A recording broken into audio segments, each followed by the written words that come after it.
be slaves, and that we today look at and go, well, I can fully see what the Gauls are about because I'd be on their side too.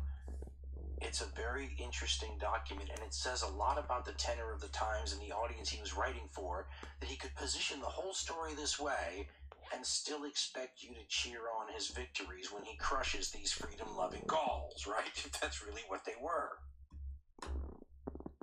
And just with every story of revolution, by the way, for every account you hear of the Gauls trying to preserve their own liberty and freedom in a very high-minded Patrick Henry sense, you will read the accounts that get much more gritty and ascribe much more base values to the people who are doing these things. You know, this particular group run by this aristocrat wants more power within his tribe, but Roman domination, you know, thwarts his ambition, so he's wanting a revolution.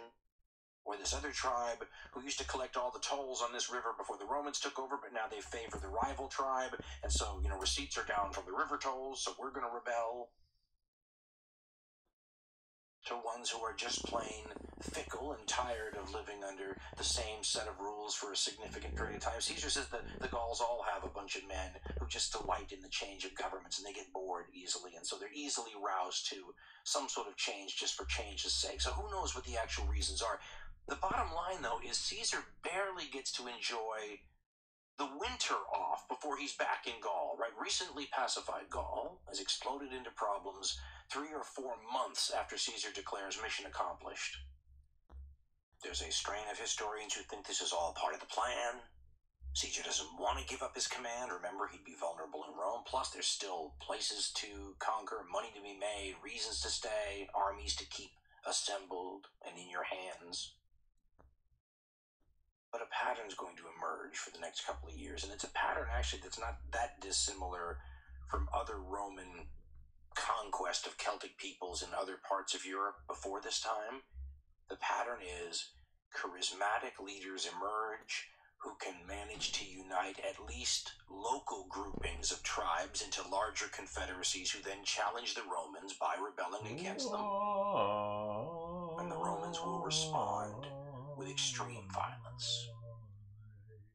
It's actually a very interesting case study for modern people. Extreme warfare and civil wars and things like that, to watch how Caesar approaches, and the Romans during this period approach how you quell domestic resistance, definitely by a population. St. Augustine. When I was growing up, in the wake of the Vietnam War, there was so much talk about if you'd only fought the Vietnam War, with the gloves off was the phrase used, to take away these modern cultural inhibitions that tell you, you can't do this and you can't do that. You go in there and you really just are ruthless and you'll change the battlefield scene overnight.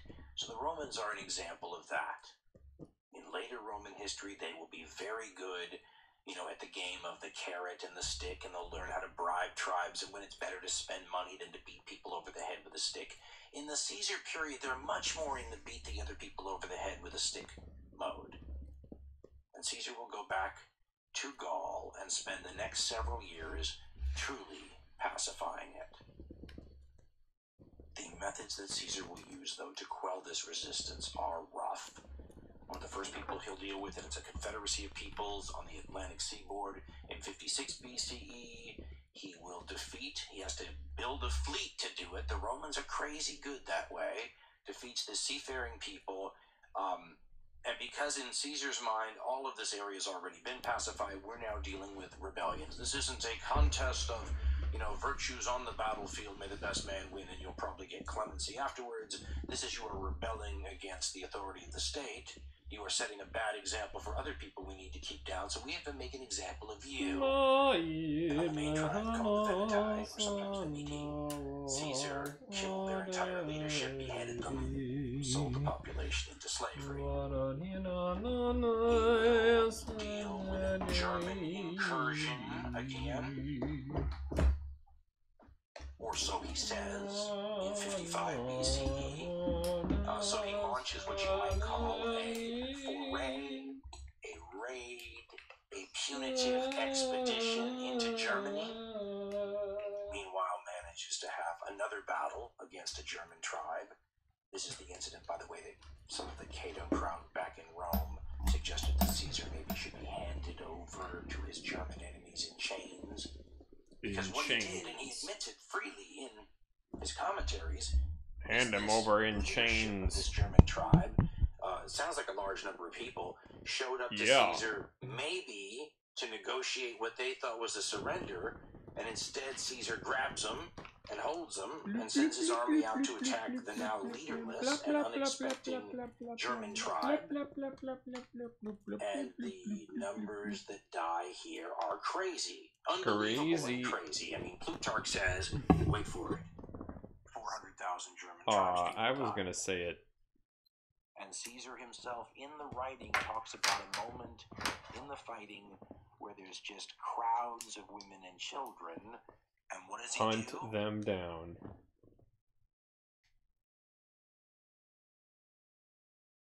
Oh no, it stopped. 354.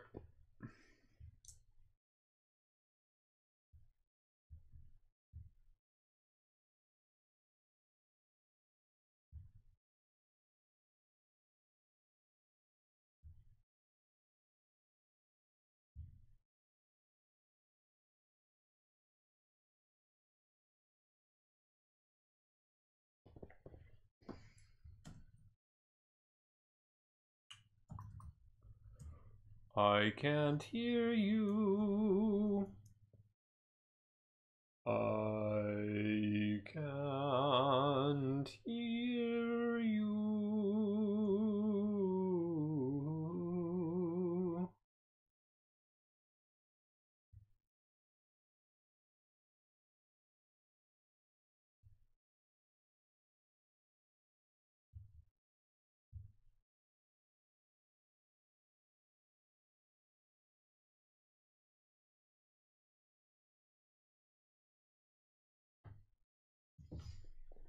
Oh yeah.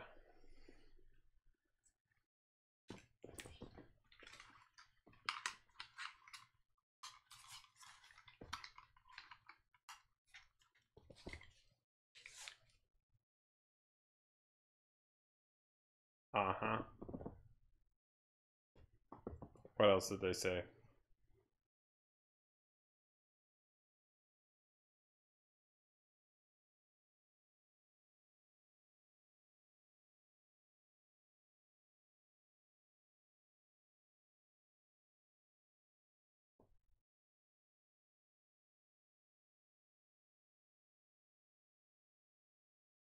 Ah, ah, caw. Oh. Oh, no wonder. No idea what's even happening. Sure.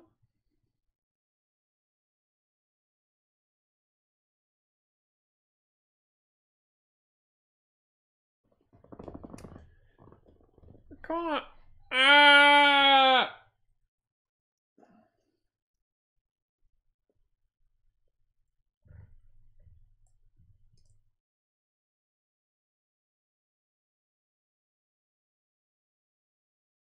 Beep, beep, beep. Ba-da.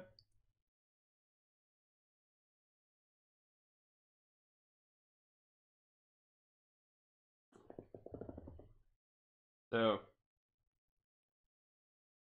okay. So, microphone is working, but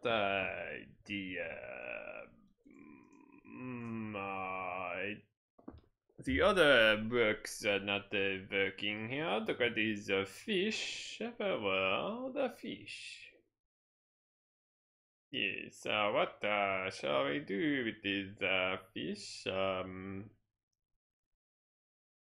And you see the fish, yeah, it seems to be playing, but I don't hear it. So what shall I do with this? Yes, and the fish, but yeah, maybe if I disable this mechanism and then re-enable the same mechanism. Sweden, yes, and there we go. Landed in Britain, and the people Okay. back home can't So- stop talking about it. All those people that keep talking about It him is certainly exceeding his playing. wartime authority and what have you. So why can do I hardly not make hear themselves this, heard but instead just float above all of float the about? positive Yeah. comments. By the way, little side note here, the debate is ongoing whether or not these people in the British Isles during this period should be classified as Celtic or not. And again, we're not talking in terms of ethnicity as much as in culture. It's a little confusing because Caesar says one of these tribes that lived on the now French side of the English Channel did some migrating over. So when Caesar goes to Britain and describes people that sure sound Celtic, they sound a lot like the people we've been talking about in terms of their dress and their styles and their attitudes and their religion and whatnot.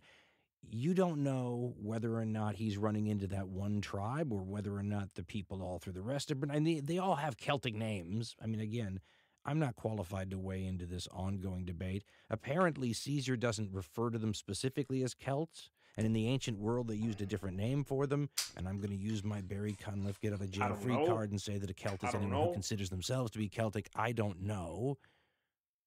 Now, Caesar's obviously created a problem. Not a hard one to imagine happening either when he takes a big chunk of his army from what's now modern-day France and takes it over into Britain, because that means it's no longer in what's now modern-day France. You can already feel, 2,000 plus years later, sort of the rumblings going on, right? If Caesar's not actively here, the cauldron starts bubbling again. The next year, 54 BCE, Caesar launches a much better prepared and significant raid was what the earlier expedition to Britain probably was. This is more like a reconnaissance in force or a minor invasion. He lands there, defeats a major British tribe. And here's sort of, if you're following Caesar's story and Caesar's narrative, throughout the entire narrative, we said there's been this fifth column entity in Gaul itself. People who are in these tribes, certainly in the less friendly tribes, but even in Rome's greatest allies who don't like the Romans. And so Caesar, when he's going to go back to Britain for the second time, realizes that, he's leaving all these troublemakers back in Gaul. So in a very ancient, typical Roman thing, he asks for them to come to him. An honored guest would probably be the way the invitation said, but hostages is the way. And why do you quote Augustine? Hostages for good behavior. We're going to take the troublemakers with us. I demand to know. There's a whole bunch of famous troublemakers in Roman Celtic history. These people that are like the Geronimos of Celtic resistance. And in this case, one of them, not that I expect everyone to remember, that magician Gandalf Dumbledore, religious leader, druid guy we talked about earlier. He was sort of the reason this whole thing happened, though, if you believe the official narrative. Divicius. You will also see Diviciacus and Diviciacus, but we're going to go with Divicius. Well, Divicius is sort of a Roman friend, but he's got a brother. Think of like two heads of the same coin. And his brother, in this tribe that are Rome's greatest friends in the region, is anti-Roman. And his druid brother's been covering for him all this time. Caesar says he's been nice about the whole thing because he appreciates this druid guy and likes him and needs his support, and his tribe is very important. But this is one of the guys. His name is Dunorix. One of the guys Caesar wants to take with him to the British Isles so that he's not causing trouble when Caesar's away. And this Dunorix character decides that this, at least, once again, we're going from Caesar. Caesar says Dunorix thinks Caesar's going to take he and all the other troublemakers across the English Channel and kill them there, away from the prying eyes of his own people, able to come back and make up any old excuse why they're not with him anymore. And if Dunorix doesn't believe this himself, Caesar says he's going to all these other, tribal leaders and saying, don't go with Caesar to Britain. He's going to kill us there. Caesar then talks about, many excuses that this Dunorix makes, of the sort that, I get seasick and I can't go with you for all these other reasons. Caesar says finally when, Caesar corners him, the guy bolts. Basically showing his true colors. Caesar would basically have you understand he's just uncovered and unmasked this conspiracy. He sends his men to go bring this guy back dead or alive. They bring him back dead. And this guy becomes just one of many troublemakers that Caesar begins to go after now as his way of shutting down this Gallic resistance, right? Get rid of the leaders of the resistance.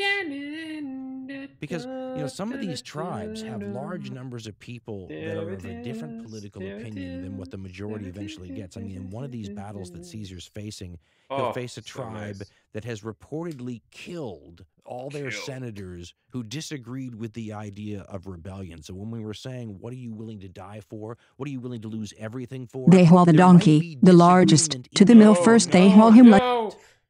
And Caesar says one of these tribes killed all the senators that had a no 21 cf. Excuses. Rousseau singled out the episode of Marion and the ribbon as of particular effective significance, a truly primal scene of lie and deception strategically placed in the narrative and told with special panache. We are invited to believe that the episode was never revealed to anyone prior to the privileged reader of the confessions, and that the desire to free myself, so to speak, from this weight has greatly contributed to my resolve to write my confessions. When Rousseau returns to the confessions in the later Fourth Reverie, he again singles out this same episode as a paradigmatic event, the core of his autobiographical narrative. AR 278-79. Mafia-like approach to the situation, but it's hard to argue about its efficacy when faced with, charismatic, tribal, guerrilla leaders, if you will. Kill them when you can. The Romans had done this many times, either directly or indirectly. I believe earlier we mentioned one of the national heroes of the people of Portugal now in their ancient version, and he's one of these people that led a opposition to Rome, and they managed to get him assassinated, I believe by his own people. I believe that was a bribe, a paid assassination. In another case, the Romans ran into one of these leaders, and this is in this conflict that was charismatic that they wanted to get, and during a cavalry battle, this is from Caesar, by the way, the Roman leader on the site had instructed his cavalry. Remember, this is at least hundreds of men against hundreds of men, maybe thousands of men against thousands of men, that when you go out there on the field for this large cavalry battle, don't pay any attention to any of the other people in front of you. Go right after that one guy. All I could think about was, imagine being that guy, and you're on the field with your hundreds and hundreds of cohorts thinking we're going to take on their big formation, and everyone in their formation is after you personally. Needless to say, they brought his head back to the Roman commander. Mission accomplished there. And another influential, maybe irreplaceable leader of the Celtic opposition is no more. Right out of the Roman playbook. And then in 54 BCE, you get one of the pretty good troublemakers, right? If these are all sparks, this is a pretty good spark. His name is Ambiorix. He was one of several important people in a revolt. He's a national hero of Belgium now, and he fit this template of a charismatic Celtic figure who could unite a bunch of tribes together to oppose the Romans. He's a particularly successful one of these rebels in that he manages by hook or by crook to kill a bunch of Romans. I think it's like 15 cohorts, like a legion and 5 cohorts, something like that. He gets out there and convinces them to leave the safety of their fort and then ambushes them when they're marching through some deep, dark woods, no doubt. And the Romans would be in trouble all the time during the winter when they would break up to the various areas they had to patrol and keep safe in these forts, and it becomes like Fort Apache. And anytime a rebellion happens, this isolated legion or two of Romans will find themselves deep in Indian country surrounded by angry natives. And time and again, this becomes part of the narrative. But when Caesar will go back and rescue all these people or avenge them, a lot more of the Gallic folks die.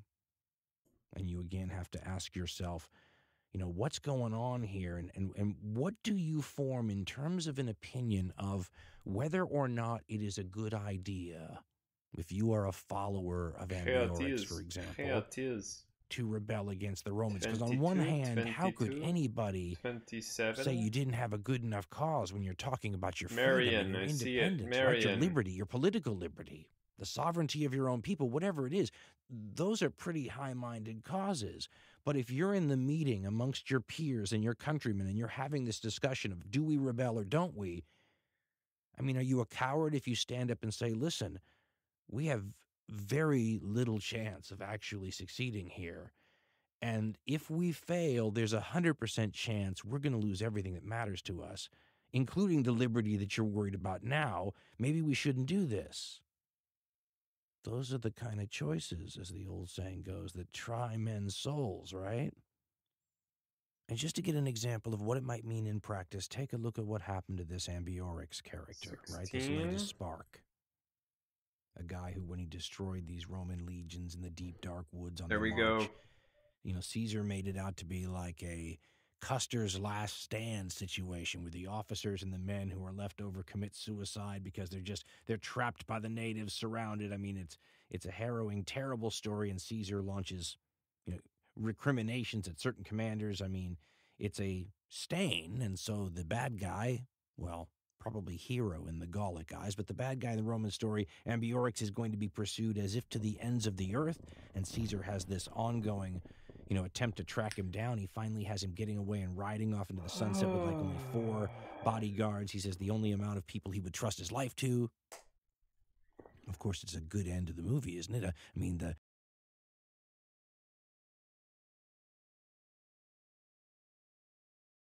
What is this about?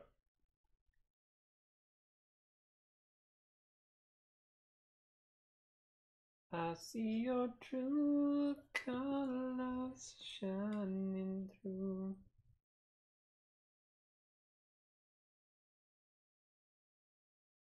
In Kant's Analytic of the Sublime, the attempt to ground the critical discourse, to found the very subject of the critical philosophy and transcendental method, instead, dun dun dun, ungrounds, unfounds itself in the disarticulation of topological and performative linguistic models by ultimately the last linguistic model.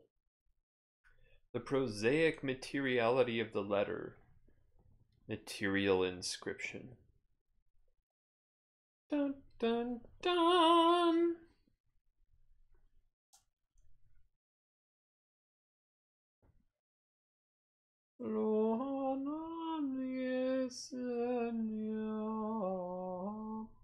In Rousseau's autobiographical project, the attempt to ground the confessional apologetic discourse, to found the confessional subject,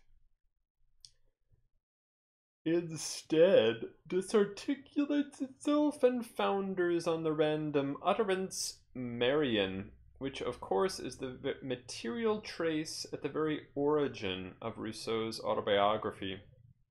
The reason, as he says explicitly, for his writing the Confessions in the first place, i.e., to confess the shameful act.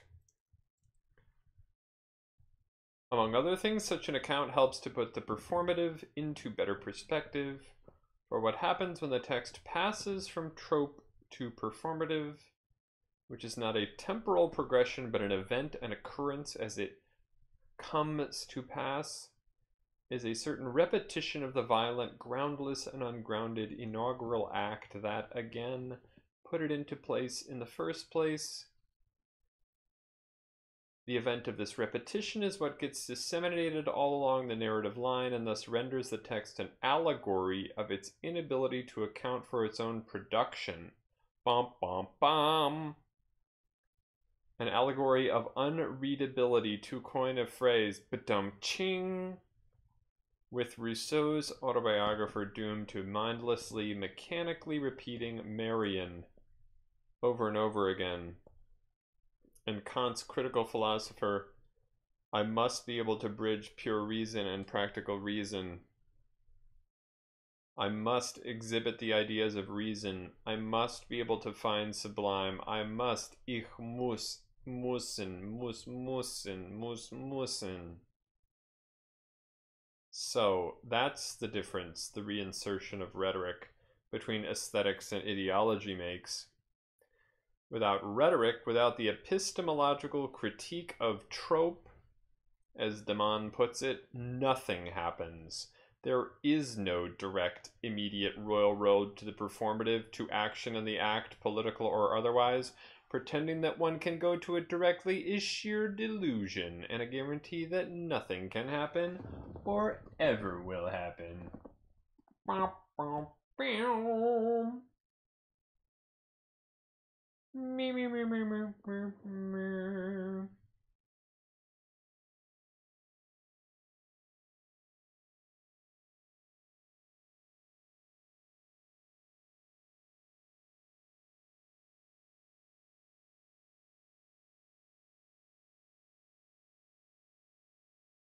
Now what you want, what you want,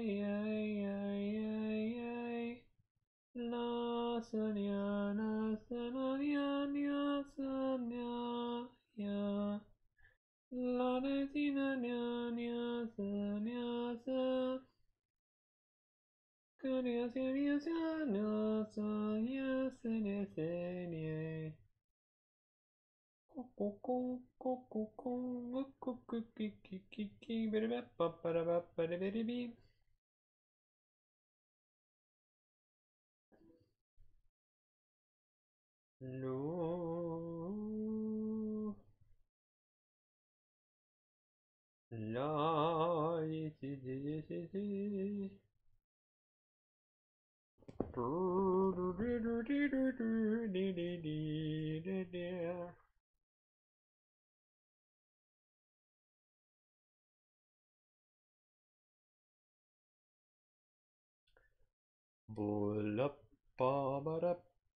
it, what is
it? This is Rocket League, where soccer is...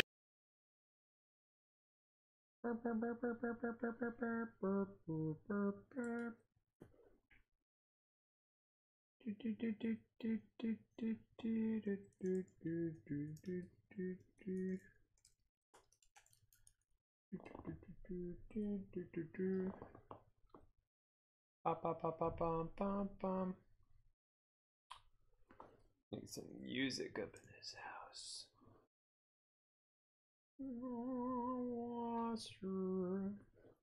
Goujian.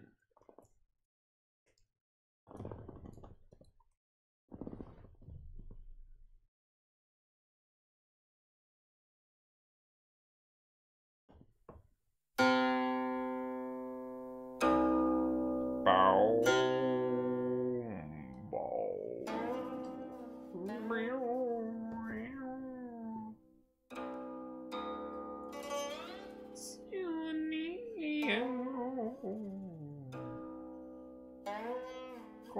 Meow.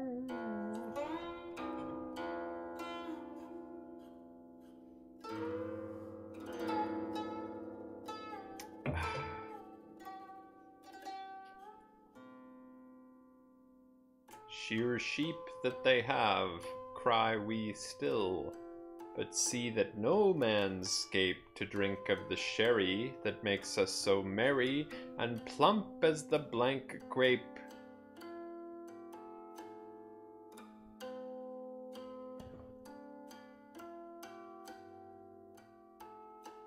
Sheeching 604 said green. Green.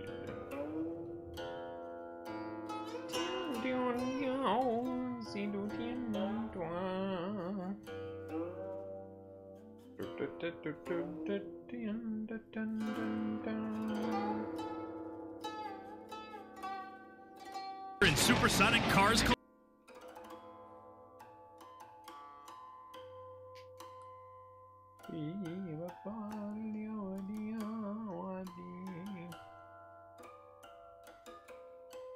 The lusty grape.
Okay.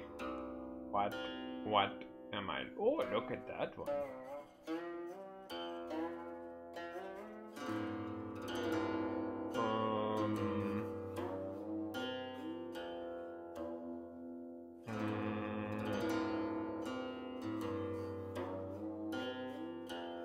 Oh, yes. Turn it off. So hard to keep track of things.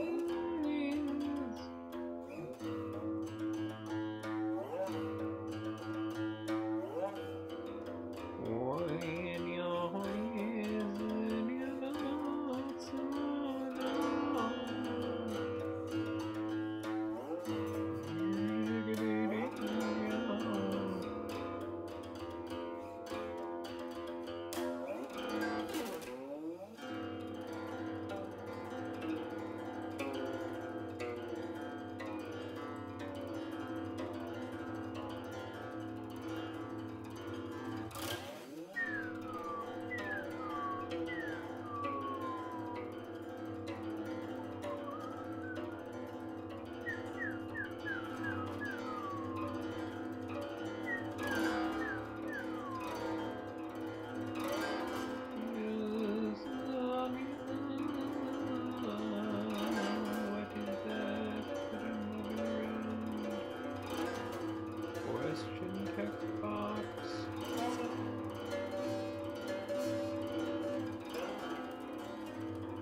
Okay. William Blake. William Brown? I don't even know who William Brown is. Let us go explore. Well, I'll ask a question about his... Shear sheep that we have them, cry we still, but see that no man 'scape to drink of the sherry that makes us so merry, as plump as the lusty grape.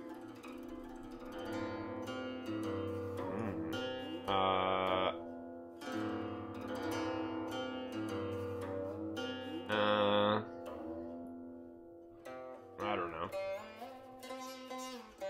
Certain poems just don't evoke questions. They're self-explanatory.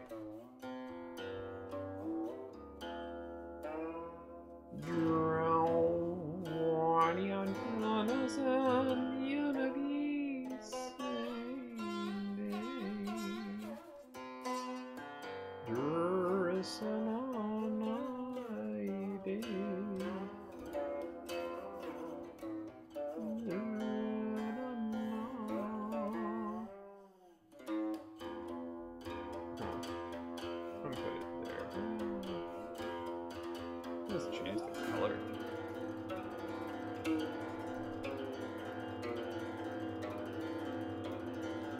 Blub, blub, blub, blub, blub, blub, blub, blub, blub. Oh, that's a nice color. Very bright. Nice. Okay.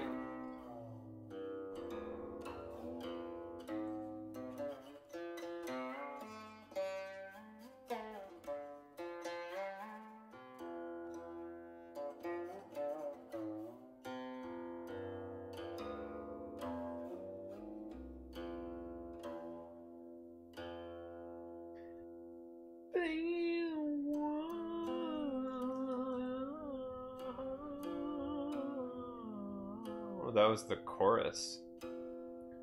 Around. Now that the spring hath filled our veins with kind and active fire, and made green liveries for the plains and every grove a choir, sing me a song of merry glee, and Bacchus fill the bowl. One then there's here to thee, and thou to me, and every thirsty soul. Nor care nor sorrow e'er pay debt, nor never shall do mine. I have no cradle going yet, not I buy this good wine. No wife at home to send for me, no hogs are in my ground, no suit in law to pay a fee, then round old jockey round. Shear sheep that have them, cry we still, but see that no man 'scape to drink of the sherry that makes us so merry, and plump as a lusty grape.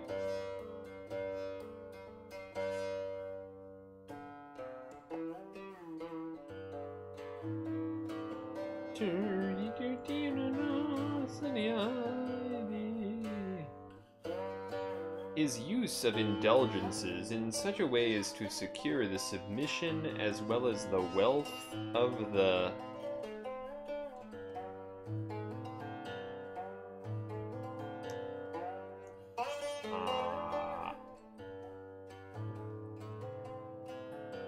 The Geronimo figure here from the Roman point of view gets away, lives to ride another day, off into the sunset, whatever. But unfortunately, his whole tribe can't do that, and Caesar will wipe them out of existence. Well, that's the way he frames it anyway. Historians are not sure if that was really what happened. It's pretty fair to say, though, that Caesar treats this tribe, the tribe that Ambiorix was a leading figure in, as harshly or more harshly than any other entity Caesar punished in his career. And so you might think to yourself, okay, now that these people have seen so sweet. what almost everything is, the Romans after this period will start going after Celtic cultural things that they think are inciting revolt or bringing tribes together. We mentioned Druids earlier. There's a pan-tribal nature to these Druids, maybe, where they come together from multiple tribes in meetings to debate things. And at certain points after this period, the Romans will think that the Druids are sort of a hotbed of resistance and target them. The Romans could be very accommodating to your local traditions as long as you didn't mess with them. If you caused trouble, and they decided that these local traditions had something to do with it, goodbye local traditions. Goodbye. So this is where some who will say that maybe we're not talking about an actual genocide here as much as we're talking about a cultural genocide may have a point there. Luther? As we said before, this genocide question is somewhat clouded by the fact that the people in this story have a choice. Unlike those involved in the Second World War Holocaust, right? The choice is submit and stay quiet or die. How does having a choice like that make this sort of a Holocaust, if indeed that's the proper term for it, the Celtic Holocaust? How does having a choice make it different? Because it obviously does, from something like what the victims of the Second World War Holocaust went through. I would also be remiss if I didn't at least point out that this idea of choice may have been in Then the old man answered him and said, "My son, it is hard to tell all that one's eyes see. For many blank pass to and fro this way, some bent on much evil, and some on good. And then you had everyone else. It is difficult to know each one." Now, this is probably Roman hyperbole and misinformation and whatnot. Archaeologists like Barry Cunliffe and John Collis will point out that there's a lot more nuance to something like that than Caesar points out. But his point might be well taken. How many people, if you give the choice of, if you just acquiesce to Roman conquest and submit, everything will be fine, but if you don't, you're all going to die and be sold into slavery. How many people get to make that choice in that society? How many people are in on that decision? I would submit that it's probably likely and common sense that most of the people in this situation are simply caught up in the gears of history like most people in any other period. Sometimes it seems like we're all just along for the historical ride, doesn't it? It does. In this case, Caesar will spend the entire campaign season of 53 BCE essentially punishing punitive expeditions. He can keep the nebulae. Small things. As Adrian Goldsworthy says, he campaigns the entire campaign season in Gaul, but he doesn't fight a major battle. What's he doing? Pacifying. And it's ugly, brutal business. However, on the ground. I was digging about my plot of vineyard all day. He has an interesting line where he says that the archaeological record has shown that the quantities of gold and other precious materials found in sites in this area after Caesar's time in Gaul plummet. He says, quote, "Overall, the archaeological record shows a marked decline in the quality and quantity of material culture and suggests that the region did not recover for at least a generation." End quote. So, quelling the spirit of the population to resist, that's an age-old counterinsurgency strategy. You don't just go after the rank and file, though, the people. You go after their leadership, as we said, and Caesar determined that this one, it seems highly respected figure. It's hard to draw any other conclusion considering the sun went down, and I thought, good sir, but I do not know for certain that I marked the child, leader named whoever the child was, is in and that part followed responsible or was somehow the involved in this long-horned resistance, cattle, maybe secretly supplying them with something. an infant who had a staff, and kept walking from side to side. He has him flogged to death.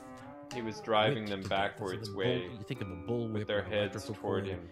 hitting you until you die, And then Caesar had his head cut off, which is an extra twist of the knife given the So said the old religious man. reverence the Gallic And people when and the Apollo Celtic people heard this have for the report, head. he went yet more quickly on his way. And then Caesar And gets presently, and swept seeing a back long-winged into the bird, he knew at maelstrom once of by that Roman omen politics, because that all of a thief sudden, was the child of if Zeus, the Roman ship of state has the been son of foundering for a Kronos. long time and taking on water, all of a sudden, So the this Lord year, Apollo, ship son of just Zeus, hurried on goes to straight goodly down Pylos, in the seeking bow, his shambling the oxen, stern of it and he sticks had his straight up broad in the air, and all of a shoulders sudden covered with it's a dark teetering. cloud. And Caesar, of course, because this entire life of his revolves around Roman politics and how he's doing it, gets drawn back into the situation. Truly, this is a There's great riots, there's marvel. killings, the Let Senate my House is eyes burned behold. down. And the Gallic Celtic people These are hear indeed of the this, tracks of straight-horned oxen. and they think maybe Caesar's not coming back. They are turned At backwards the same toward the time, flowery they're meadow. upset about this nobleman being whipped to But death. these are They're others, upset are about not the footprints of pacification. man There's a or whole woman or bunch of gray tribes, wolves or Adrian bears or Gainsworth reminds lions. me, that are some of Nor the do I most think they are the powerful tracks of a tribes in rough Gaul. named Some of centaur, the most whoever sophisticated it be, too, the ones that who with have the most swift contact feet with Rome, which makes is why such most of them are monstrous Roman friends, which is footprints. why up until this time Wonderful they are the haven't tracks on this participated side of the in the way, defense of Gaul, because they're and on yet the more Roman side. wonderfully are those on But they're that. starting to realize that the Roman side is going to control all of them at some point. You may be a more favorite When he tribe had so under said, the Roman Lord Apollo, domination, the but son you're of still under Zeus, Roman hastened on domination. and came to the Goldsworthy does a forest-clad great job mountain of explaining the situation. He Cylene, writes, quote, and the deep-shadowed Caesar's cave in the understanding rock and where the manipulation of divine tribal nymph brought politics was forth the generally child of good. Zeus, who is But the over the son of winter of Kronos. 53-52 BC, A his sweet policy odor failed spread badly. over the lovely There hill, were and a many number of reasons for thin-shanked this sheep failure, were but at grazing its on the root grass. was the growing sense of the Then, extent far to shooting which his Apollo presence had stepped down in changed haste things. of the stone This was threshold especially into the true dusky of the cave. Celtic Gallic peoples of central and southern Now, Gaul. when the son of One of the Zeus three and Maya broad saw groups into Apollo which in a Caesar's rage about his commentaries cattle, he divided, snuggled down quote, in his unquote, fragrant the whole swaddling of Gaul. clothes, and his wood ash These covers tribes with had the not deep yet embers fought of against sea Caesar stumps. to any meaningful So degree. Hermes cuddled Although it himself was in up their when he saw the lands far that the shooter. campaigns against the He Helvetii squeezed and head and Ariovistus hands and had been feet waged, together in a small space dominating like a the trade newborn routes child with the seeking Roman sweet world. sleep. Tribes like Though the in truth Aedui, he was wide awake, and he Sequani, kept his and lyre under Arverni his armpit. were wealthier But the son and of more Leto politically was aware and sophisticated failed than the not to peoples to the perceive the north. beautiful They had nymph, aided Caesar, mountain nymph, and he her in dear turn had son, favored the tribes albeit and a leaders little most child, sympathetic to swathed him, so and he had craftily. fought, or at least so he claimed, He peered in every on their corner behalf of the great against the dwelling, Helvetii and and relic a bright Ariovistus. key, he Now, opened 3 over the closets course of the full next nectar year, and lovely virtually ambrosia, all of them would and turn much gold against and him. silver was This was stored not in them, simply a and many question of garments of the rebellion nymph, some by those who purple had and not some received the silvery white. proconsul's favor Some and are had so watched as kept in rivals were sacred elevated houses of the above them. blessed The gods. rebels Then, eventually after the included son many of Leto chieftains who had had done searched rather out the well under recesses of Roman the great domination. house, That he was at the spake to heart of glorious this new Hermes. mood, the realization that Caesar and his Child legions lying were in in the Gaul cradle, to make stay, haste and and tell would me not of be my returning cattle, to the or we too confines will of the soon fall out Transalpine province angrily. after a few swift For I will campaigns. take and cast Rome now you expected her into power to be dusty acknowledged Tartarus on a and permanent awful, basis hopeless throughout Gaul. darkness, and neither The your ally mother had nor become your the father conqueror, shall without free ever or facing bring you up serious again to resistance from the light, but Celtic you will peoples. wander under the earth and be End the quote. leader amongst little folk. Well, of course, they hadn't faced serious resistance because Then Caesar had been Hermes practicing the answered divide him and with conquer crafty strategy words. on them. He'd been Son of using these Leto, with powerful harsh tribes that were words friendly are to these you Rome have spoken. against the powerful tribes that weren't. And now the ones that are friendly to Rome realize that it doesn't matter, which side you ally with, you're going to be living under Roman control either way. And it makes them receptive. And is it cattle of the field you come here to seek? I have not seen them, I have not heard of them, no one has told me of them, I cannot give news of them, nor win the reward for news. Am I like a cattle lifter, a stalwart person? This is no task for me, rather I care for other things. I care for sleep and milk of my mother's breast and wrappings round my shoulders and warm baths. Let no one hear the cause of this dispute, for this would be a great marvel indeed among the deathless gods, that a child newly born should pass in through the forepart of the house with cattle of the field. Herein you speak extravagantly. I was born yesterday, and my feet are soft, and the ground beneath is rough. Nevertheless, if you will have it so, I will swear a great oath by my father's head and vow that neither am I guilty myself, neither have I seen any other who stole your cows, whatever cows may be, for I know them only by hearsay. You could have this big face-off between all the native tribes of North America. So then, against said the Hermes, relative newcomer Europeans. shooting quick glances from his eyes, and he kept raising his brows and looking this way and that, whistling along and listening to Apollo's story as to an idle tale. That's why it's such a rare moment. What is this? Works and days? Conquer strategy. No, this has cosmogony? Fails. Oh, two Hermes. It's a whole little shtick of its own. Realize their predicament at the same time and are able to drop their age-old animosities. Let's go research this jazz. It's now or never.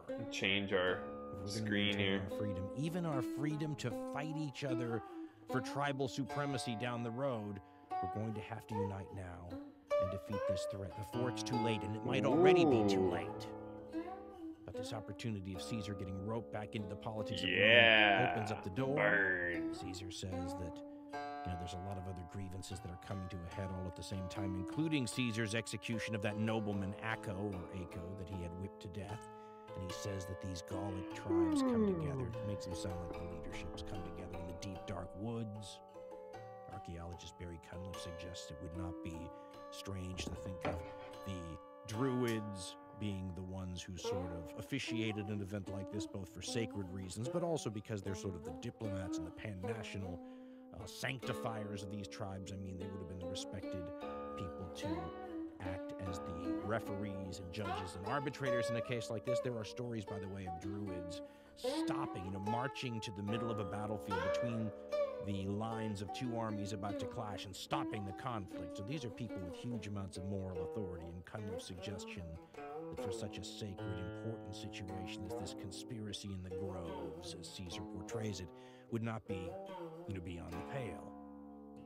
And in fact, considering what these tribes are pledging to do, you would want to have a signed contract in blood. You'd want to have the Druids officiating. You'd want to have a lot of witnesses and a few notary publics. Because the challenge here is that now everyone is aware what the stakes are. And everyone knows now that if they rebel, they're going to get the treatment that these tribes that have had everybody wiped out have faced. Everyone understands that to fight back now is to wager everything. Once again, the genesis of this story, ground zero, is Caesar himself. I would love to know if it's even true how he found out about it. But he gives an account of this tribal meeting in the deep, dark woods. My Thomas Holmes translation of Caesar, which dates back to the early 1900s and has some fabulous different words in it than most of the more modern ones. I mean, instead of saying Gaul is pacified over and over, he uses the word tranquilized, which gives it a different sort of feel. So he picks up the story where Caesar's back in Rome dealing with all the political trouble, and the Celtic people in Gaul hear about that political trouble, which then prompts this meeting in the woods. Here's how my Holmes translation of Caesar has it. Picking up right after Caesar talks about all those problems in Rome, keeping him there. Quote, "The news of these events speedily made its way to Transalpine Gaul. The Gauls amplified and embellished the story as the facts seemed to warrant, spreading rumors that Caesar was detained by the disturbances in the capital, and that, while these fierce conflicts were raging, he could not rejoin his army. The opportunity stimulated the Gauls. I love that. Stimulated the Gauls. They were already smarting. That's another good one. They were already smarting under their subjugation to the Roman people, and they now began unreservedly and boldly to form projects for war. The leading men of Gaul mutually arranged meetings in secluded woodland spots. They spoke bitterly of the death of Acco. That was the man who was whipped to death, by the way. Telling their hearers that the same fate might befall them, and deploring the fortune that oppressed the whole country. They made promises and offered rewards of every kind to induce volunteers to strike the first blow and risk their lives to restore the liberty of Gaul." End quote. There he goes again, Caesar making these people and their cause sound like the one you'd want to get behind, right? Gallic liberty. Who would oppose that, right? You'd have to be Darth Vader to oppose that. What's Caesar doing? And as we said, experts disagree. Caesar's writing on multiple planes here. There's lots of speculation. Some of it's fun. I'll just give you one of the ideas out there that might, again, speculation, might help explain, though, what he's been doing this whole time, where he's been making the Celtic side out to be somewhat admirable. Well, there's an idea out there that he's sort of setting the stage for what happens a generation or two down the road after they've conquered all these people. I mean, you have to kind of sell the idea back in Rome a little bit, don't you? That, listen, don't worry, we'll incorporate Gaul into Rome, but they're assimilatable. You know, of course, sure, they're untractable and they're not housebroken and their culture is substandard by Roman measure, but we can fix that. You know, a couple generations will turn them into good Romans, and the way you can tell is because look at how they have our same values. I mean, you know, if you put these Look at this phrases glory, and dude. concepts in the mouths of a Roman character in a Roman stage play, the Roman audience is going to cheer. In other words, you know, he's sort of making the case, according to one of these theories I read, where the Gauls are trainable, but the Germans are never going to be housebroken.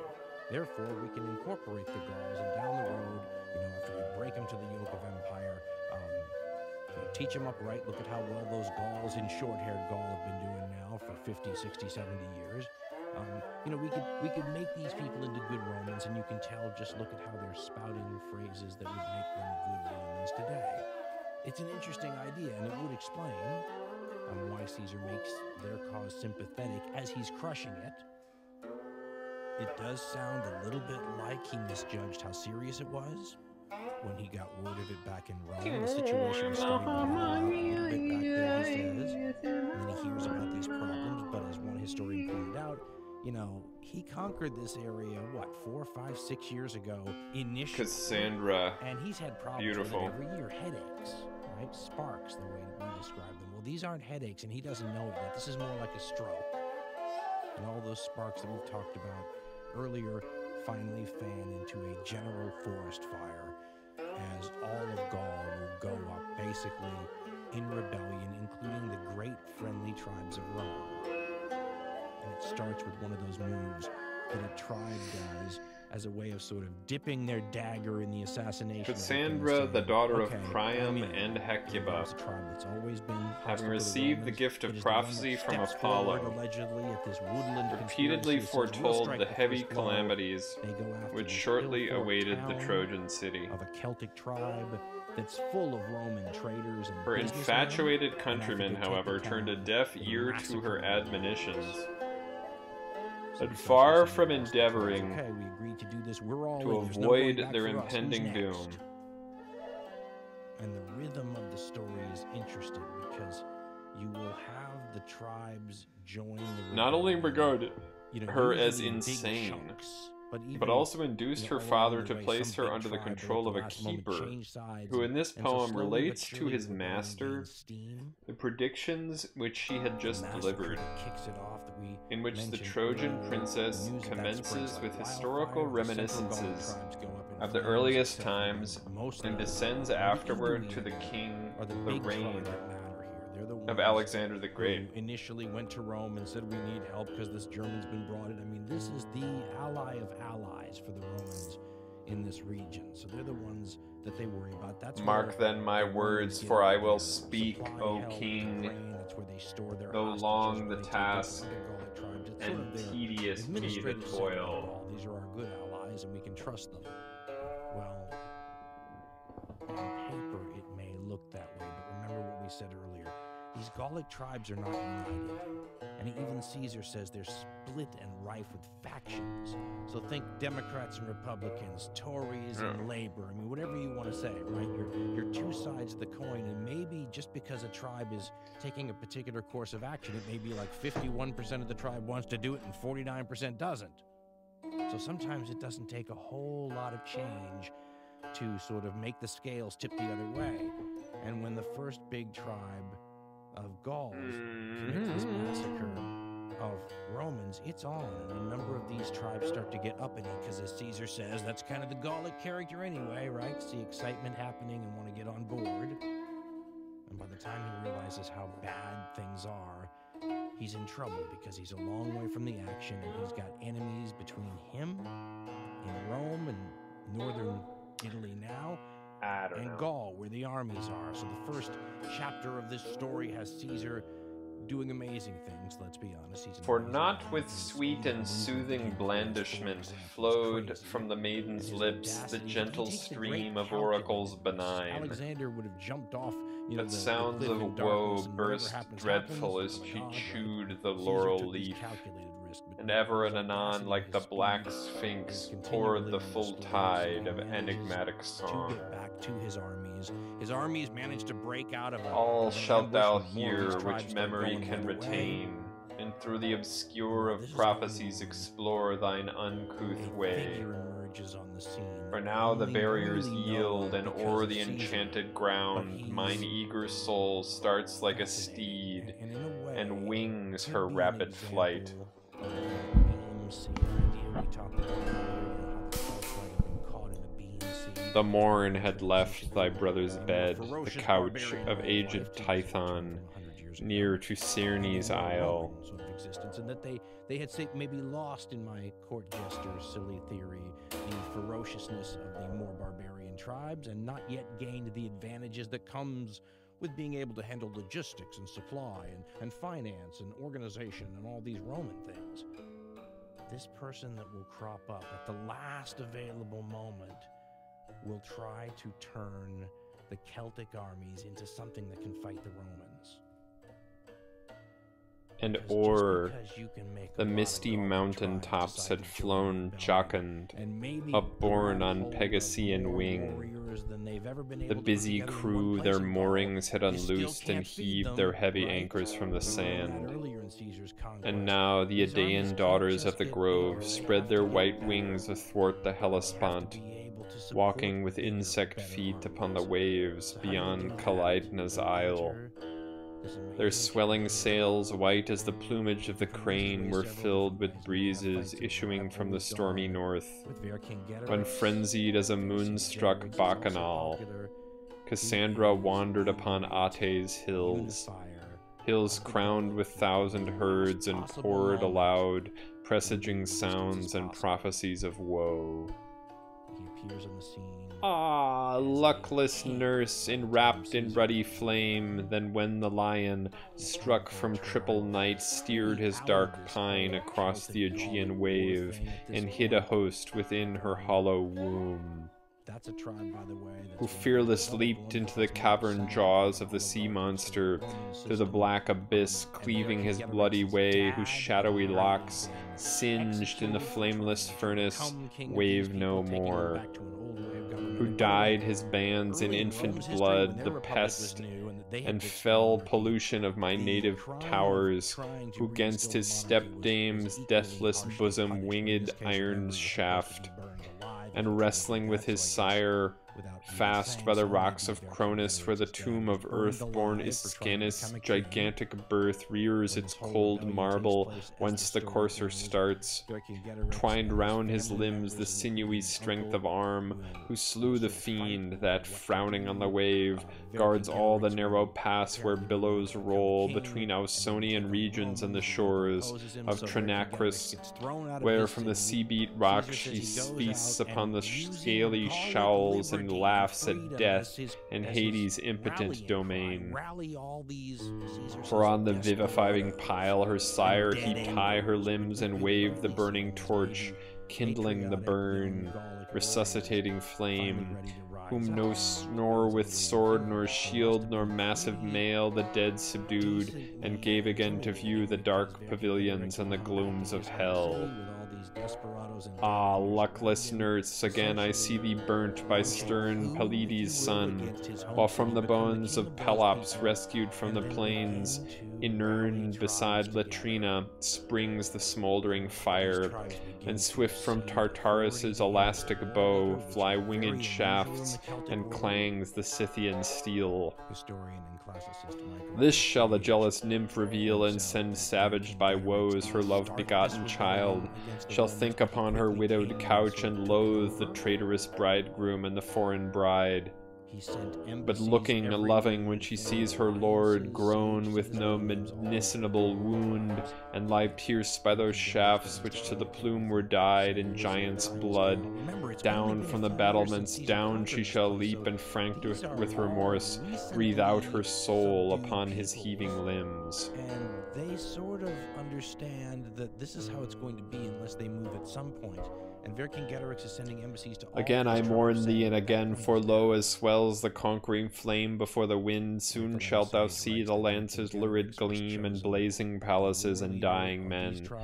Again I mourn for thee, fire shall wrap the tomb of him, the son of the Atlantic nymph, who round his limbs involved the leathern spoil, borne on his subtile bark, and rode the waves of shoreless seas alone, as when the boar, the tusky king, in solitary pride, fares by the Danau. Thence from Sauis's heights swam like the bird, who round Rithymna's steep dips her white wings in salt ooze, and steered from the Zerinthian cave of Hecate, what time Jove spread the sluices of the skies in wild roar. Earth heard the billows break about her and above, and high palaces came clashing down, and the pale sons of men swam and saw death in every swelling wave. On fruits and acorns and the growth of grapes, sea monsters battened, and e'en upon that couch where luxury had languished, cumbrous forms, dolphins and orcs, wallowed unwieldily. I see the griffin spread his leathern wings and mount upon the sharp winds of the north to pounce the dove, whom erst the snowy swan engendered, walking on the wave, what time around the sacred secundines of gold gleamed the pure whiteness of the circling shell. Down the steep pass and Aracrusian way I see thee fare, no more on rural cares intent or rural joys, no more on heights of wood-crowned Ida shalt thou stand the judge of rival beauty, but by Laius' towers steer on and shoot by the Malian rock.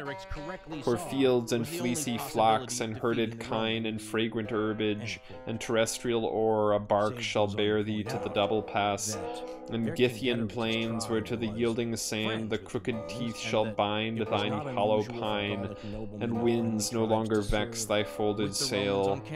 On the soft heifer wolf-like thou shalt spring with eager joy, she reckless shall desert her orphan droves, and e'en maternal love with waving hand shall beckon back in vain the falling prey, who to the net shall rush, scared by the fluttering of the scarlet plume.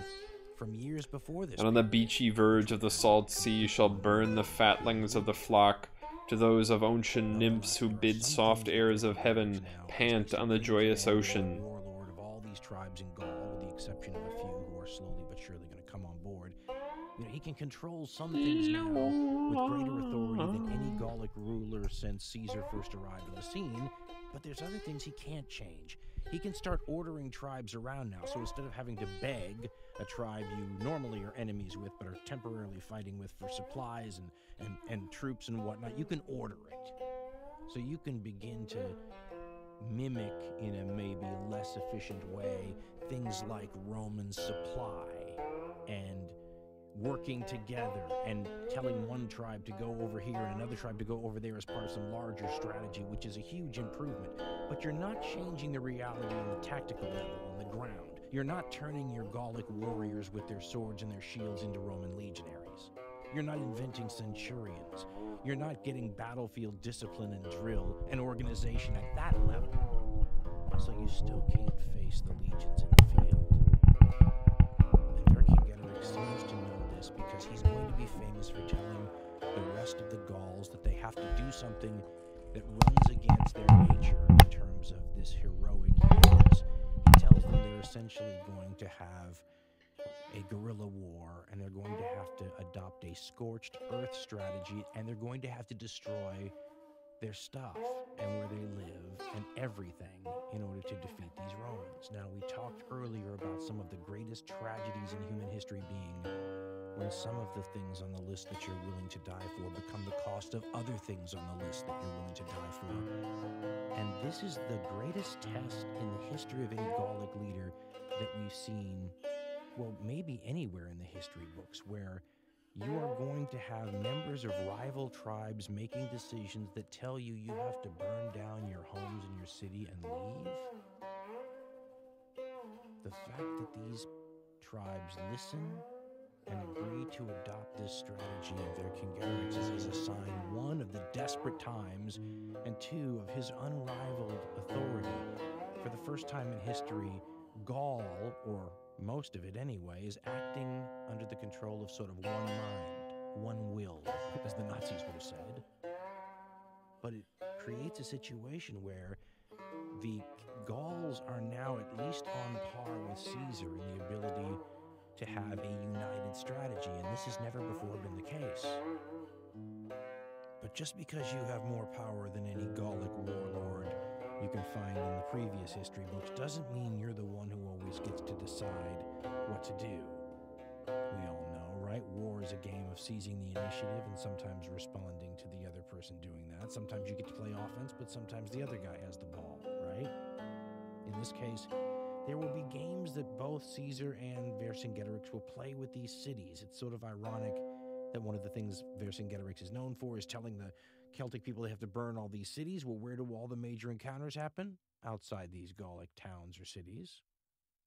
Much of this encounter involves sieges and the attempt to relieve sieges for various political reasons. Caesar will show up on the scene and go bam, bam, and take a couple of towns real fast, reminding the Celtic people that they cannot stand up to Roman sieges very well. Then they will defeat some Gallic cavalry in a skirmish, sort of reminding the Gauls that they can't face up to Roman field tactics and field armies very well either. So what do you do then? This is where the strategy comes into play of, a scorched earth type deal. So Vercingetorix, according to Caesar, we should emphasize that, gives this big speech where he tells them you're going to have to destroy everything. It's great. It's worth quoting in full. And notice at the end, by the way, he throws up one of those, you'll lose everything kinds of pictures to these people, right? I realize I'm asking you to do a lot, and it's a bunch of things you'd be willing to die for maybe, but it's there to preserve other things you'd be willing to die for. Remember the stakes. This from the essay Hanford edition, and this is Caesar putting this into Vercingetorix's mouth, remember. By the way, Caesar will mention these other cities that he's now taken already on the way to dealing with this rebellion, and they sound like names out of the Lord of the Rings, don't they? Quote, after this series of reverses, and Velanodunum, and Cenabum, and Noviodunum, Vercingetorix summoned his followers to a council of war, and told them that their plan of campaign must be completely changed. This is Vercingetorix talking, according to Caesar. Quote, we must strive by every means, he said, to prevent the Romans from obtaining forage and supplies. This will be easy, since we are strong in cavalry, and the season is in our favor. There is no grass to cut, so the enemy will be forced to send out parties to get hay from the barns. And our cavalry can go out every day and see that not a single one of them returns alive. What is more, when our lives are at stake, we must be prepared to sacrifice our private possessions. Along the enemy's line of march, we must burn all of the villages and farms within the radius that the foragers can cover. We ourselves have plenty of supplies because we can rely upon the resources of the people in whose territory the campaign is conducted. But the Romans will either succumb to starvation or have to expose themselves to serious risk by going far from their camp in search of food. We can either kill them or strip them of their baggage, which will be equally effective, since without it, they cannot keep the field. We should also burn all the towns, except those that are rendered impregnable by natural and artificial defenses. Otherwise, they may serve as refuges for shirkers among our own numbers and give the enemy the chance of looting the stores of provisions and other property that they contain. You may think these measures harsh and cruel, but you must admit that it would be a still harsher fate to have your wives and children carried off into slavery and be killed yourselves, which is what will inevitably befall you if you are conquered. End quote. That is, by the way, sort of Caesar pointing out, I guess you could read into this. Yes, that's true. That is what I'll do to him. Caesar says that most of these tribes that were working with Vercingetorix complied, and he says one of them burned 20 of their towns simultaneously, and you could see the smoke in the skies. But one tribe begged the other Gallic tribes not to make them burn their city down. It was this special city, they said. I mean, they were wrapped up in it. It was one of the finest in all of Gaul. Please don't make them do this. It's like, please don't make me choose between one thing on my list that I'd be willing to die for and some other thing on the list. So either Vercingetorix is softer than he seems in other parts of the story, or maybe he didn't have as much authority as is suggested by Caesar. But nonetheless, these people are able to get their city spared, this hilltop town of theirs. Supposedly, one of the arguments they made is, listen, it's impregnable, don't worry. And then Caesar took it. This is the city of Avaricum, and traditionally it's considered to be one Lexotapanta that formed the military side of this netrekos it's worth pointing out that in the same way that the word pacification covers a ton of low-level violence that doesn't quite reach the standards of making it into the history books. Talking about this Gallic rebellion and then boiling it down to 3 sieges and the violence associated with that is a minimizer also of all the things that were going on sort of under the radar, under the historical radar, so to speak. Wow. Archaeologist Barry Cunliffe points out an interesting sort of ironic fact. First of all, you have Vercingetorix here saying they're going to have to burn the city so the Romans have no high-value targets, and yet here they are going after high-value targets anyway. All of the major encounters in this rebellion will happen around cities. So what happened there? You know, they should be burned down, shouldn't they? But each one sort of has an excuse for why it's still there. And Barry Cunliffe points out that what's sort of ironic is that it's only in the parts of Gaul that have had significant contact with the Romans and become more Roman-like that you have these sorts of cities for the Romans and Julius Caesar to target to begin with, right? If you go to the less civilized, I'm using air quotes with my hands here, the less civilized tribal north up where the Nervii and the Belgae are and everything, they don't even have cities like this. They're much more decentralized. You're going to have to chase the tribal people out of their little, huts and into the woods. But here, you can almost treat these Gallic states, remember that's the way some translators translate it now, not tribes but states, you can almost treat them the way you treat these states in the east or Greece. When the Romans go there, they just go to the major population centers and take them. Boom, war's over. So some of these Gallic tribes are becoming more like the Romans, so the Romans can fight them more like their traditional enemies. They can go after basically the capitals of these states, the administrative center, the tribal heart, if you will. Cunliffe writes, quote, "In dealing with the more urbanized tribes of central Gaul, Caesar's tactic was simply to pick off the population centers one by one. Such an approach would have been impossible among the tribes of Amorica and Belgica, where this degree of centralization had not yet developed." End quote. It's funny, the knock on the Gauls has always been that they weren't able to work together and to take things to the next level, developmentally speaking, and form, for example, more organized states.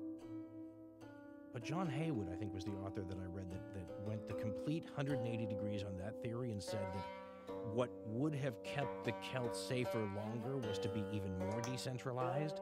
And his theory, if I remember it correctly, was that, when the Romans faced other urbanized centers in other places, Egypt, Greece, any place like that, they would destroy those states in 1 or 2 battles because the other centralized state brought all of its assets to one place and the Romans destroyed them there.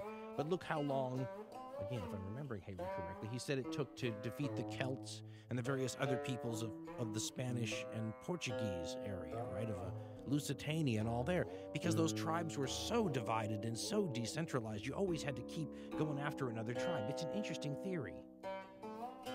But in this case, the fact that there were even cities at all for Caesar to target is a facet of the Gauls becoming more and more like the Romans. And by the way, this is something Caesar now portrays in his writings, and it becomes a feature of what's going on. And the longer the Romans are out here now fighting the Gauls, Caesar says, the more the Gauls are imitating the Romans and becoming even more dangerous. So there's this now undercurrent of need here that not only are the Gauls perhaps worthy of becoming Romans if we just train them up a little bit, but the more contact they have with us, the more like Romans they're becoming here in battle, so we better hurry. At Avaricum, Caesar and the Romans will be unable because of the fact that this hill fort, this city on a giant mesa is a good way to put it. That's what these hill forts that become hill towns that eventually morph into hill cities in these more sophisticated Gallic states are like, right? It's not a man-made feature. It's something, what was the line from The Lord of the Rings, that has stood here since the dawn of time, and then man put some fortifications on top of it. Avaricum has marshes all around it, so the Romans can't do their normal practice of building a giant wall around the whole place, because where are you going to build it? In the middle of the swamp? There's only one entrance to the place, so it looks like if this were a Gallic besieging army, they would be stymied, but of course this is the Romans.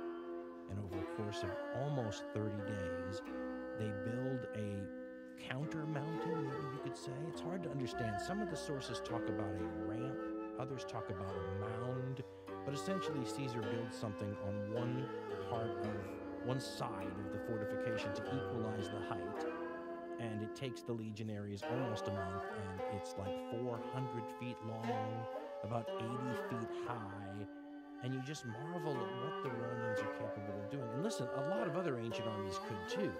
When you have that many people involved in laboring for 10 hours a day, 7 days a week, you can get a lot done. Now the Romans, while they're building this, are under pressure because Vercingetorix's strategy of scorched earth is working. He's brought his army and he's keeping it 15 or 16 miles away from the Romans, who are building their siege engines and creating this giant mound or ramp. And they're picking off Roman stragglers as the Romans look for food, and they're looking for food. Already this strategy is starting to bite, as one of the historians I read put it. You know, the scorched earth strategy is starting to bite. But the siege is working too, and at one point Caesar says the men in the garrison decide they're going to try to slip out and get to Vercingetorix's army, live to fight another day. The problem is that town contains not just those warriors, but their families too. And Caesar says their attempt to sneak out, without alerting the Romans, was foiled when the women started screaming and crying. When they realized the men were leaving, begging and beseeching them not to leave them to the fate of falling into the hands of the Romans. Sort of screwed up their plan. They alerted the enemy because they were so loud, and the warriors had to give up their idea of slipping away. But it's an emotional reminder, isn't it, of the stakes here. You can get caught up in then this happened, and then this happened, and then this next year this happened, and forget that, we have women and children screaming because they think their men are leaving, because it's better to save at least the warriors than to have everyone die, right? Because that's what's going to happen when, less than a month after the siege started, after a rainstorm begins and the Gauls sort of lose their focus on one part of the wall for a second, the Romans take over the wall, close off the city, and they kind of point out, have you ever been to like one of the old towns in some of these European cities? Stockholm, for example's got one, where when you walk through it, you realize how really narrow and small all these old-fashioned medieval and ancient streets were, and all the little side streets, and how clogged they could be if you had crowds of people trying to, get away from pursuers at the same time. Caesar points out that every place gets choked with people trying to get away. And out of a population of 4,000, Caesar says about 800 survived. The Romans killed everyone, man, woman, child, old, infirm, everything. And Goldsworthy and others point out that this might not have been part of Caesar's plan. He will be very strategic as he sort of puts down this rebellion. Who gets clemency and who gets absolutely decimated? The important tribes that used to be friendly to the Romans, Caesar tends to be kind of light-handed with, right? Oh, we're sorry you left. You should come back to the Romans, right? But the people that have been nasty the whole time and that the Romans have nothing to politically gain with often are used as examples. In this case, though, Caesar is giving up a lot of money when these people are being killed in the streets of Avaricum. And even these soldiers who stood to get a cut, right? They might have gotten their own slave, but they're busy killing the booty in these narrow streets of this Gallic town. And some of the historians, Goldsworthy's one of them, I think, made the suggestion that this might have been an army that was just so angry for all sorts of reasons, including the killing of the Roman businessmen and traders to kick off this rebellion, that they couldn't be controlled, or were mad enough to think, to hell with the money, to hell with the slaves, to hell with the booty, I'm killing these people. And they did. And it's another one of those tragedies that goes into stomping down Gallic resistance. Normally a disaster like Avaricum would have hurt a war leader's reputation, but Caesar suggests, and it's not hard to believe, that it actually helped Vercingetorix's, because he had been one of the people that said, we should be burning this town down. And then when his advice wasn't chosen, because he's not an absolute ruler in any sense of the word, he's sort of chosen almost like an outside contractor, if you want to look at it this way, by these tribes, and if they don't like his leadership, they can bolt singly or in groups. In this case, he looks like he was in the right all along. So after Avaricum, the Gallic army continues to harass and shadow Caesar's Romans. Remember, Caesar's Romans are the only Roman army here. So there's no other pincer that can come around and do stuff. If Caesar wants to do something in two places at the same time, he has to split the army he's got, which means that the Gauls can keep Caesar's army sort of occupied somewhere. They're free to move around and do things in every other area of the theater. For example, Vercingetorix is continually sending his emissaries to all these other tribes that haven't joined the rebellion yet. There's one in particular that would transform the situation if Vercingetorix could flip them. It's this tribe that's so close to the Romans, the Aedui, the ones who got us involved in this story to begin with. That so-called druid Divicius is a member of the Aedui tribe, right? The reason that they're so important is because that's who's providing Caesar's food right now. And they're guarding his food supply lines also with their warriors. What would happen if they flipped? So fast forward to what's going on. Caesar and this Gallic army are sort of shadowing each other. Vercingetorix takes his army up into some hills around this, let's call it a very large hill or a mini mountain. And it's very tops, it's 2,400 plus feet above the ground level. And this is another Gallic hill city or hill town or fortified town or whatever definition you want to use. And once again, there's an excuse why it escaped burning. This is Vercingetorix's tribal capital. This is his home, basically. So maybe it's a do as I say, not as I do situation. You all burn down your towns, but I'm not burning down mine. Or maybe this place was so easily defended and so hard to take that Vercingetorix thought it was a place he could pin Caesar down while he destroyed his supply. And by getting this friendly tribe that was providing Caesar's food to flip, Caesar's in terrible trouble camped out in front of this city called Gergovia. And Gergovia is normally considered the second big encounter, one of the big three as part of these Gallic wars. It's also one where you have to take Caesar at even less face value because this is not the high water mark of Caesar's generalship. And so for a piece of propaganda like these war commentaries, if you're ever going to shade the truth and try to make yourself look better and spin things, this is going to be the place where you do it. Normally, Caesar would look at a place like this and think, let's starve it out. But given the supply situation, he'd be more likely with his army to starve before the people in Gergovia did. What's more, Caesar's a little light on troops at this point.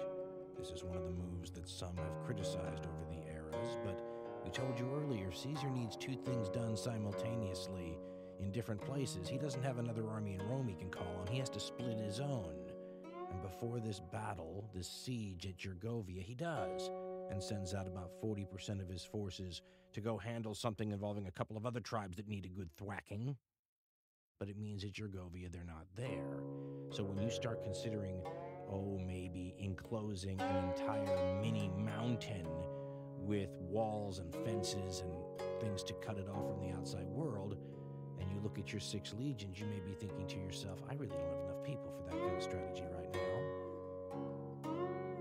Now, describing sieges is always difficult, so I'll just use these rough ideas. But basically, when Caesar gets there and sees what he's up against, he starts nibbling at terrain features nearby that will help him. For example, there's a little hill nearby where if he takes that little hill that the Gauls haven't really defended, it'll be harder for the Gauls to get water. So it becomes this little game of nibbling on terrain features, building camps and doing all this sort of stuff. And then while he's doing it, he gets word that the Aedui have flipped, and that the baggage in his rear is compromised, and the food may not be arriving. So he takes a large portion of the legions he's working with at Gergovia and goes down to deal with the problem with the supply lines. And while he's gone, supposedly, Vercingetorix and the warriors come out of the heights down the hill and attack this Roman camp. A Roman camp built for like 6 legions, but now only defended by 2, which you could see would make it difficult. Caesar gets word of this when he's on his way back from dealing with the supply line problems with like 4 legions. And when he gets to the camp, he sees that they have managed to beat off the assault with artillery and all kinds of things, but they're in a bad way.